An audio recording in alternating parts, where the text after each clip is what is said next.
I cannot believe we have not done a webisode about this. I know, right? I'm a little surprised.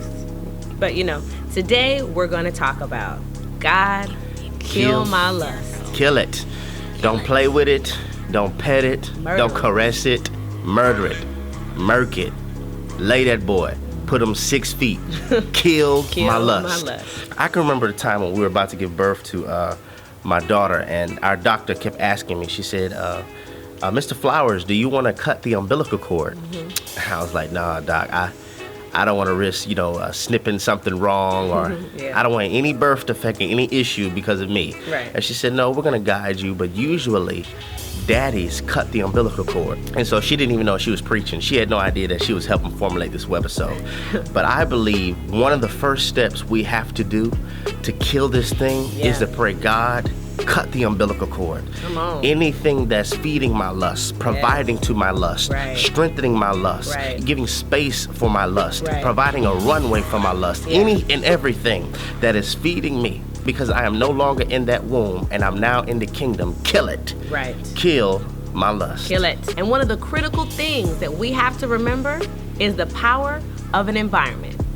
You may think that you're strong, but trust me, atmospheres are much stronger. Come on. You may think that you can handle it. You may think that you're, holy enough and saved enough and strong enough. You may think, but I promise you, atmospheres are stronger. For example, think of a shark, right? Like ferocious, Jaws. Predator, one of the most powerful predators in the ocean, in the water, right? Yeah. But take that mug out of its environment, of its regular atmosphere, and it dies. Okay, it doesn't thrive. Okay, it's not strong. It's no longer a killer. It's no longer a threat. Okay, as a matter of fact, it's the prey. As a matter of fact, it's at its weakest. So that's why you have to understand, and you need to know that your flesh is not strong. You are not strong. And when you're in atmospheres and places that are not conducive to let your flesh die, it's gonna overtake you. You have to understand that. You have to understand, yes, you might be saved. Yeah. You might be a believer. Right. You might know how to exegete all 66 books, been in seminary, know all about Jesus, the Holy Ghost, even the Lost Sea Scrolls. You may know all that stuff. But if you put your flesh in an environment, in an environment where it is strengthened, see, you have to view your flesh like that shark on sand. Okay, not in the ocean, but on sand. Because then it could be destroyed. Then it could be annihilated. Then it could be conquered. Why? Because it's out of an environment that provides its strength. Okay, but if you put that shark right back in that water, it becomes a beast. Then it's strengthened. And this is what it's like when you're at her apartment at 2 in the morning. This is what it's like when you're at his apartment at 2 in the morning. You're placing your lust in an ocean, and your lust is a shark, and it will devour you.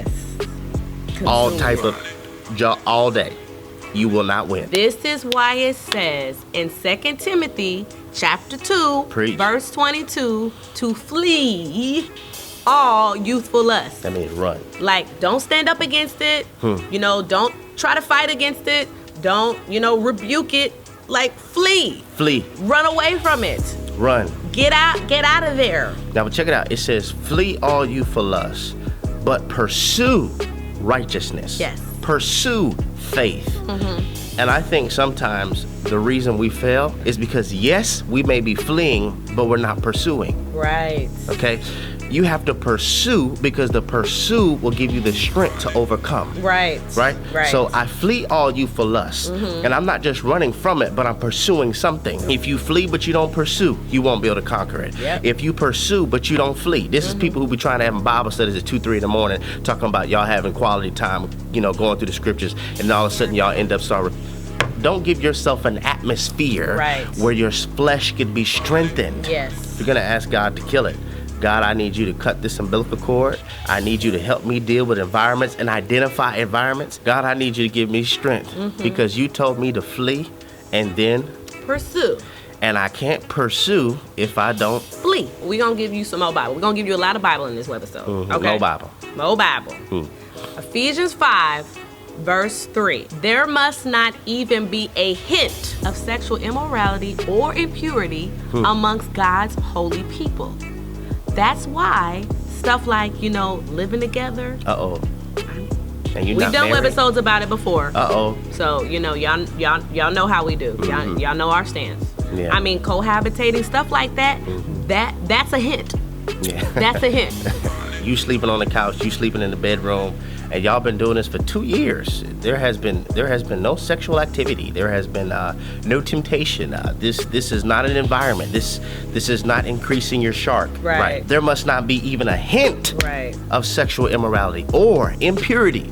For this is not proper for God's holy people. Now, this is a biblical standard. This is not redefined standard. Right, this is not us being religious. We didn't make this up. This is not us being legalistic. Yeah, we're not trying to, point finger at you and like judging you and controlling you. All this is Bible. This is the Bible. word. If you have a problem with us for saying that, take it up with our supervisor. Right. You have to be able to identify triggers. Some music is a trigger. Yes. If the music is condoning for you to live a sexually immoral life and you jam into that bug, this is a trigger. It is indoctrinating you on how to think. Right. If we're listening to music that indoctrinates us to view sex the way culture views sex, ooh, come on, you'll be claiming to be kingdom with the Babylon appetite. I would say, peradventure, this is why many of our leaders, we get shocked when we hear, oh, they were in a scandal, oh, they committed adultery. This is why I always stress to young men and leaders. It's dangerous for you to desire a platform, but you're not free from Babylon. You're not free from cultural appetite. Man. You're not free from cultural desires. That's so because good. You'll be a leader. People will look up to you as a leader, and you will be a public hero, but a private villain. Some movies are triggers. Like, don't go on a date to see that movie. Right. Don't sit, like in the dark watching that 50 movie. 50 Shades of Grey. You gonna take her out to go see 50 Shades of Grey. Wow. Ooh. I'm about to get in trouble. Like Power. Listen. Empire. Some of these shows, I'm not condoning. I'm not being legalistic at all. But they have nudity in there. They have sex scenes where there is nudity. And for a brother that struggles with pure thoughts, that's trying to overcome pornography, it's going to be difficult for you to have a renewed mind watching sex scenes from Power. Right. I know y'all don't like that. Right. I know y'all don't like that. I know.